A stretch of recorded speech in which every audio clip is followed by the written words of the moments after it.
అంతమంది అందుకే వచ్చాము మేము 200 మంది. ఎంత సిగ్గుచేట ఎలక్ట్రిషన్ పని లేదంటే సిటీలో మనకి ఎన్నో పనులు ఉంటాయి, సరిపోతలేదు. మన కాంట్రాక్ట్ వర్క్ ఒప్పుకుంటుంటే మనుషులు లేక కొన్ని సైకిల్ నేను ఎందుకు వదిలేస్తున్నాను, రేటు పడకపోండి మనుషులు లేకపోతే వదిలేస్తున్నాను. కానీ 300 మంది ఒకటే మాట, మేము ఖాళీగా ఉన్నాం సరే అందుకే 300 మంది వచ్చేవారు. నాకైతే ఎంత సిగ్గేసిందో నన్ను ఎవరైనా అడిగితే నా ఓనర్లు అడిగితే సరే సార్ దాకా నా కార్యం రానా సార్ పని లేకుండా కూడా చెప్తాను అదే మాట. 10 రోజులు నా కోసం వాళ్ళ మీటింగ్లో ఉంటాడు. నేను 40 సంవత్సరాల నుంచి ఈ ఫీల్డ్లో ఉన్నాను అంటే నాకు ఎంత సైకిల్ ఉంటుందంటారు.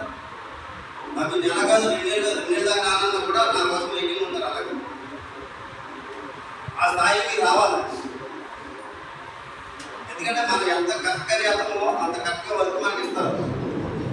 మనలో చాలామంది వర్క్ తక్కువ గొప్పుకుంటున్నారు, తక్కువ గొప్పుకొని ఫ్లాప్లో బయటలో క్యారీ చేసుకుని బయట అయిపోతారు, 2 సార్లు వెళ్తలేదు.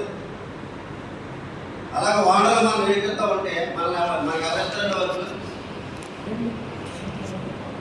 కాబట్టి నా మాట ఇదే, మీరందరూ నిజాయితీగా గుడ్డు మీద చేసుకొని మళ్ళీ వాళ్ళు పశ్చాత్తాపంతో తన కొడుకులు ఇల్లు కట్టడం మిమ్మల్ని పిలవాలి. నాకు ఈ 40 సంవత్సరాలు కూడా మరి నాకు ఈ 4 తరాలు అలాగే నడుపుతున్నారు. అటు కొడుకులు కట్టి అల్లుడు కట్టి మనవడు కట్టి మనవరాలు కట్టి నన్నే పిలుస్తారు.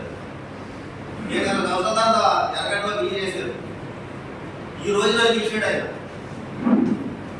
ఎవరో ఇంజనీర్ల ద్వారా ఎలక్ట్రిషన్ వర్క్ చేయించుకోవాలంటే నచ్చలేదంటే నన్ను పిలిచి ఎలా ఎంత రెట్టిగా చేయమన్నారు. ఎవరో ఎలక్ట్రిషన్ ఎవరో అడిగారు, నా బెస్ట్ ఫ్రెండ్ 20 సంవత్సరాలు నేను పిలిచేటట్టు ఎందుకు చేశాడు ఆలోచించి. తర్వాత ఇక వైరు రోజులకి వెళ్తే ఇందాక కిలో లెక్క అని చెప్పినట్టు కిలో లెక్కలో 50% డూప్లికేట్ ఉంది.